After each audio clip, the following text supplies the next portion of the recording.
This morning I woke up because I kept going over in my mind over and over again. The scripture, if you hold on to your life, you will lose it. If you hold on to your life, you will lose it.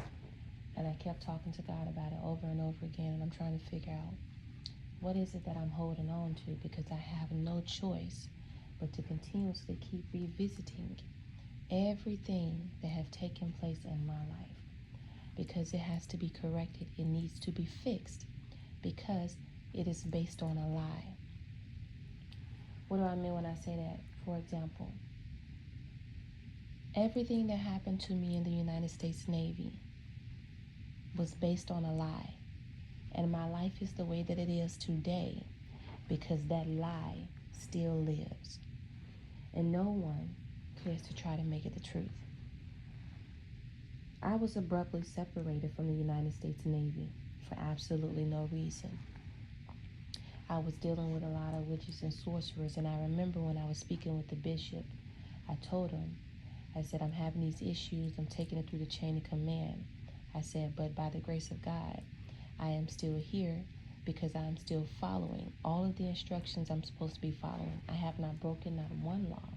I have not broken not one policy. And I said, God has allowed me to be in the military. And I remember as I was going to these individuals, trying to collect the policies to make sure that I was in line with every policy they had. They tried to hand me a document and stated that you are being separated. And I was confused when I was at the administration office. I was like, how is that possible? I haven't gone through my due process. I haven't been able to go to court. I've been requesting court. I've been requesting, to meet with leaders and things of that nature, to share with them everything that I'm experiencing here at my command. And while I was talking to the bishop told me afterwards, because I did not know that this is how sorcerers and witches operated. When they gave me the document, I said, I need the policy to go along with the document so I can challenge you guys' claim of me being separated, because it was a first class that gave me the document. It wasn't a chief, it wasn't a legal officer, it wasn't anything of that sort. It was a first class at the administrative office. I went to go speak with them about something that was on my record so that I could have it fixed. And surprisingly, they gave me a document. It was like, well, we can't fix your record. You're being separated. And I was confused. I was like, well, who gave you that order? Who gave you that information? Because that's not what anyone has told me. I guess they thought it was a joke or whatever. So I took the document and I made complaint. I took the document and I told them, I said, I need a policy to go along with this because you guys don't have a right to separate me, especially you, because it's not coming from a master chief, a lieutenant, or anybody in the chain of command. No one told me I was being separated. And they was like, well, this is what it is, and we don't have a policy for you. I said, you must have a policy because you have to share the policy with me of why I'm being separated. They would not give it to me. I got on the phone and I contacted the bishop after I told the bishop, I said, Bishop, they gave me a document saying I was being separated, but they didn't tell me what I did wrong to be separated or what was taking place. And immediately he told me, he said, don't take the document. I said, it's too late. They already gave it to me. I said, I tried to give it back to them. I told them I didn't want it, but they told me I had to take it. And he said, you shouldn't have taken the document. And I was like, I don't understand what that means. I said I had no choice but to take the document, because if I didn't take the document, they would have said I was being insubordinate to a superior. And I said I kept asking them for a policy and they refused to give me a policy. So to keep confusion down, I just did whatever they told me to do, and then I left. And then it was at that time where I started to realize that witchcraft was taking place. Even though they had no claims to separate me at that time, what took place was that they managed to find some superiors who was a part of the organization, the Masonic organization, who was able to cover up everything that was taking place, that was happening with me. How do I know this? I know this because I kept reaching out to everyone, but they were blocking me from being able to reach certain people. They only wanted me to deal with certain individuals whom they knew would corroborate. Would go along with everything that they were trying to do. And that was able to hide everything that was taking place at the command. So when I told the bishop that, I said, they don't have a right to do this. I said, it will not be supported by God, right? Because they don't have a right. I followed every policy I was supposed to. I followed all of their procedures like I was supposed to. They were the ones that ignored every procedure. They ignored every policy. But the bishop said, it's okay, don't worry about it. They will go too far, and then God will be the one to handle them. Just do everything that you can, humanly possible. Make sure you stay out of trouble. Make sure you follow their orders. Make sure you're being respectful. And everything will work itself out. I said, okay, no problem. So I did all of those things. The document that I received, like months go by, and I'm still trying to figure out what's going on. When do I get my day in court? Or, I'm trying to, request a day in court and all of these things, court martial and all this stuff. But I had no knowledge of this. I was not aware of terminology and stuff like that. I was fighting against a lot of forces. And I wasn't educated. Only thing I knew was policy. And there are a lot of policies in the military. So it was causing a delay in me being able to effectively do everything that I needed to do and request everything that I needed to request. And I had no legal officers that was helping me. I kept going to the JAG office and things of that nature, and none of them were helping me. At that time, I was recording all of the conversations that I had so that I would not end up in a bad situation of people lying, saying I was being disrespectful and things of that nature. So I had to record all of the conversations when I went to the JAG office and stuff like that so that there would be no issues. I couldn't get JAG officers to help me. I couldn't get legal officers to help me. No one was guiding me in the right process, in the right direction. No one would assign me any legal counsel, even though I kept requesting it. I had all of the proof and all of the documents that were needed, but people just ignored it like it was nothing. So after going through that entire process, I was trying to figure out, well, what is it that I can do besides just sit here? So I studied while I was waiting on them to figure out, what I was supposed to do. While I was waiting, they surprised me at work one day and gave me a DD-214. And I was like, what is this? I was at work working, and out of nowhere, they surprised me with a DD-214. On the DD-214, it said I was being separated for a serious offense. However, there were no medical issues or anything like that on the document. There was no problem. I never had any medical issues. There was no medical claims or anything of that sort. So I was sitting here and I was trying to figure out, well, what am I being separated for? I was trying to review the document. The officer wouldn't allow me to view the document. I skimmed through it and I realized, because I knew the policy, I said, this document is incorrect. It's not filled out properly. The officer snatched the document out of my hand and told me I didn't have a right to review it. And then he told me I had to give him my ID card. I was forced to give him my ID card.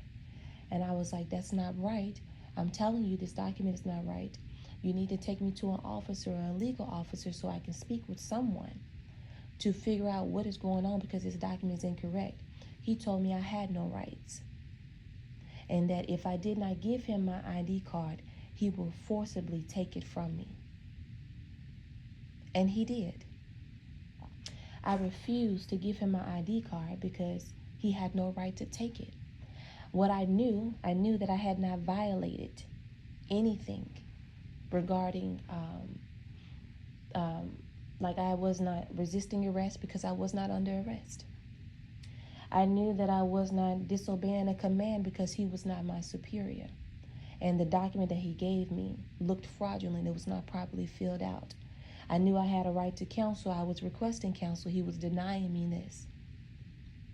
So I had every right to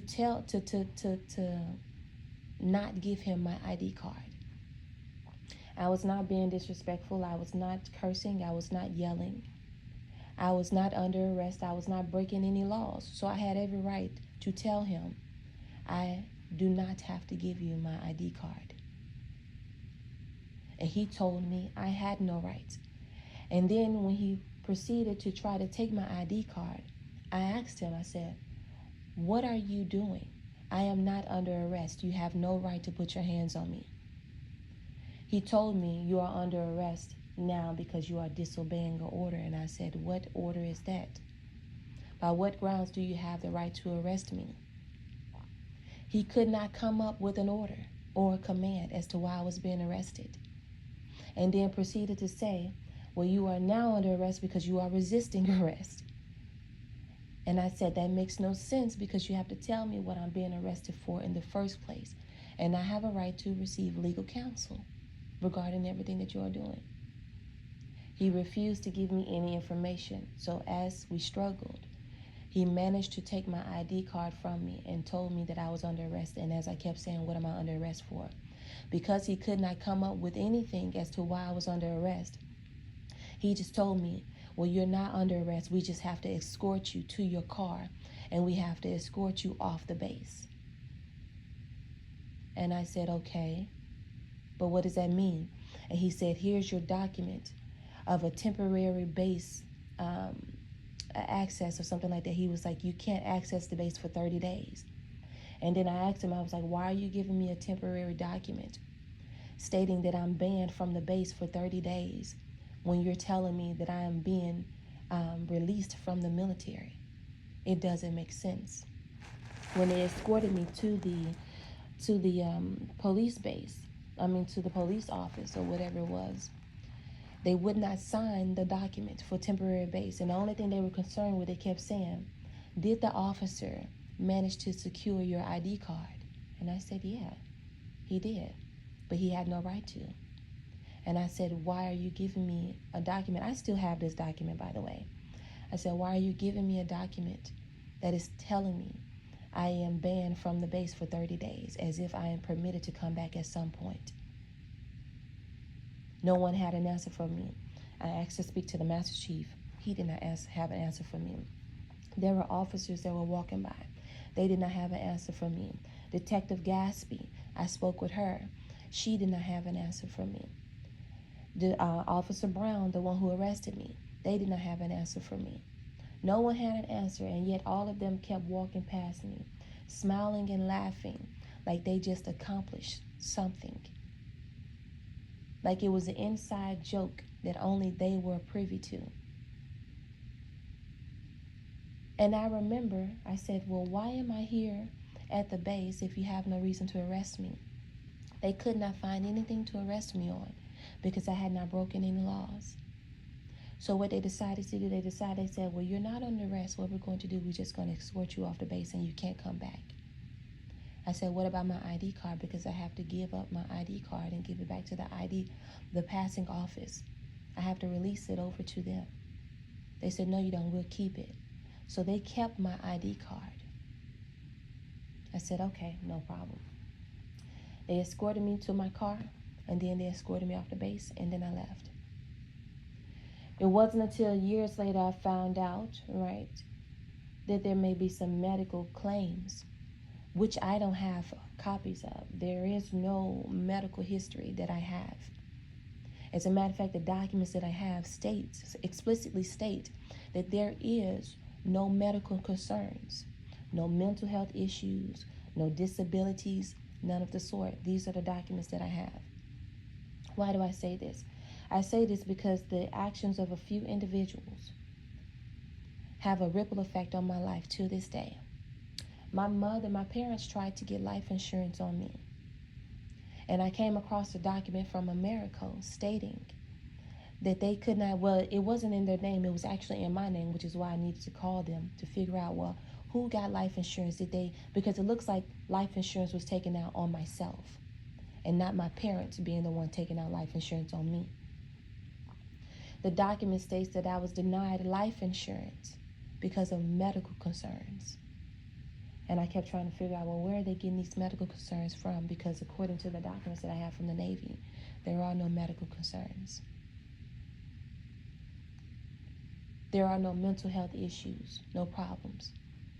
So I am still forced to deal with things that took place in the United States Navy because they still have a ripple effect on my life to this day. because of the lies of a few individuals. So it is not that I am holding on to a life. It is that I have no choice but to address it if I ever expect to come out of this situation normally. So I embrace the fact that I have a DD 214 that says I have a serious offense, that I was separated from the military from a serious offense, even though that serious offense is not stated on the DD 214. I have no choice but to embrace this document in my life, even though I know that it is not true. Even though people know that it is not true. Everyone in the United States Navy that I came into contact with, that I dealt with, knew that that document was not the truth, knew that I was not a criminal, and yet they all decided to go along with a lie. Because that is what you have taught individuals to do, to lie for each other, to be witnesses for each other, to bear false witness. Even though they knew me when they met me, no one could ever say I was disrespectful towards them. No one could ever say I would have so much as raised my voice as them. No one could ever say that I cursed them out or that I was not being a model citizen, because that is exactly what I did while I was in the United States Navy, while stationed in Norfolk, Virginia at Marmac. I served all of my enemies with a smile on my face. I worked hard. I made sure to study. I made sure to train. Even when they were blocking me from getting jobs, trying to find a way to get me out of the military, I created jobs for myself. I created programs so that I would have something to put on an eval, to maneuver around their actions of trying to make it look like I was a horrible sailor, because that's what they were doing. That's why they were blocking me from getting jobs. They had nothing on me, so they were trying to block me from having jobs so that I would have a bad eval, so that then they could process me out. Because if you get so many bad evals, they will process you out because you're no longer considered to be valuable to the military. But they could not find these things on me because I would always go and create jobs. I would go to every department and go to do programs and create programs, and I would do training sessions so that I would be able to have something to put on my eval. And they all knew that it was the truth because I was all over the command. I would even go outside of my command to find jobs. That was the type of sailor that I was. But because of this lie that they told of mental health issues and problems and concerns for documents that I do not have, this is what I am forced to embrace until I am able to find help to correct these documents. Because the only thing people care about is a piece of paper and not what's actually presented in front of them.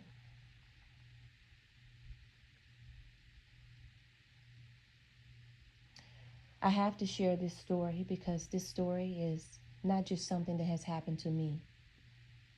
While I was going through this process, I made sure to let my family know of everything that I was going through.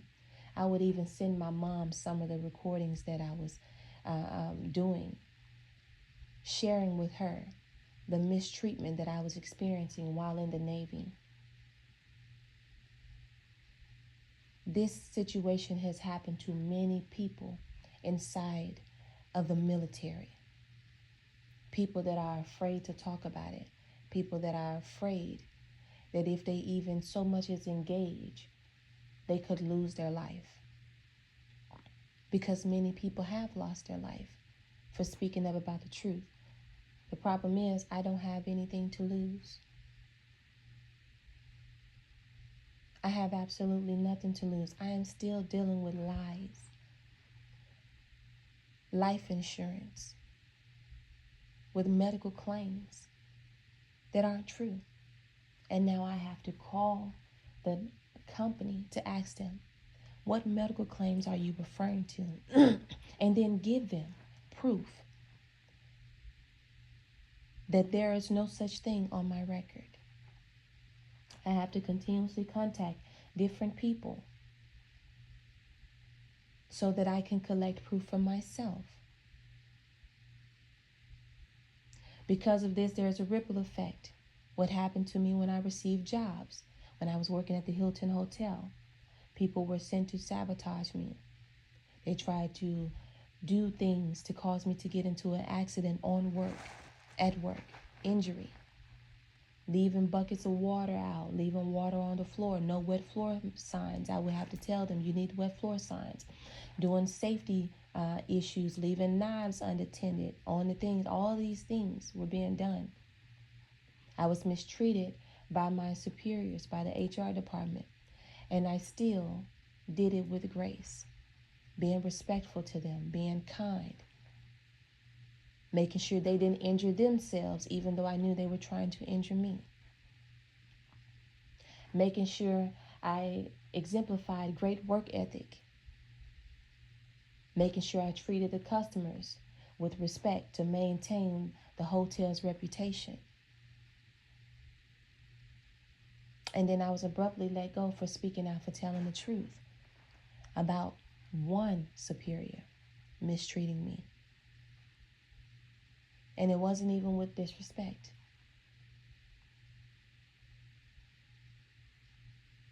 All of this has a ripple effect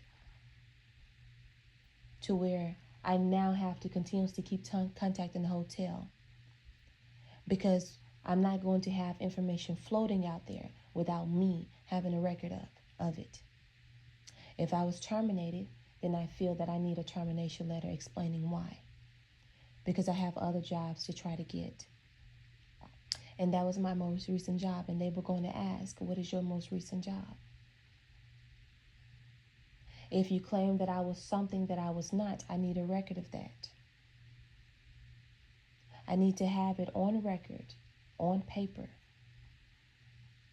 Because when I'm trying to fight these claims, if I don't have it on paper, then they can just do whatever it is they want to do, like proclaim that I was being something else when the paper says something completely different. So I have to have a record of these things, of the lies that they tell, as a means to protect myself. I have no choice. I need this on record because I have a resume to build, and I need all of this in my resume. And then I need people to see all of the lies that people put on paper. And then I need people to see the character that I portray to them when I meet them. And let them determine who's the liar and who's not. Without a record, people are able to just fabricate stories out of thin air by paying witnesses to tell lies with no proof. And they will never be held accountable because there's no paper or no record of them telling those lies. Everything that happened to me in the United States military is still having a ripple effect on my life. And although I've let the United States Navy go, I am a veteran. I still have no choice but to try to fix the record at some point and provide them with all the documents. So at this point, what you have a servant of God who has a criminal record. And it's not even a criminal record because it just says serious offense. And in the military, it just says that I don't even know what that serious offense was, but I didn't break any laws. And the paper doesn't say what the serious offense was. But to me, it still feels like a criminal record, which is why I say criminal record. Because all of it is a lie. Regardless. Serious offense or not, it is all a lie. And it makes me feel like a criminal, even though I don't walk around like a criminal. Because I am not.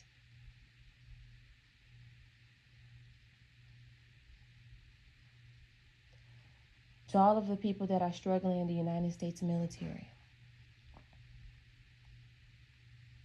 I want to share with you, I hope that you find a relationship with God so that He may be able to intervene in all of the demonic traditions that goes on in the United States military that have cost people their lives, that have taken things from people, that have cost people their mental health. Only God will be able to fix that demonic tradition in the United States military so that it won't be so common for this to happen to people continuously. And for those that do not have family members to support them, I pray that they will find a relationship with God so they will never ever have to feel like they would have to commit suicide because somebody loves them. And I pray that while they're cultivating that relationship with God, that He will lead them to people who love them, even without knowing them. Because once you leave this earth, there is no coming back. Like some people like to say, you are reincarnated. You are not. There is no coming back.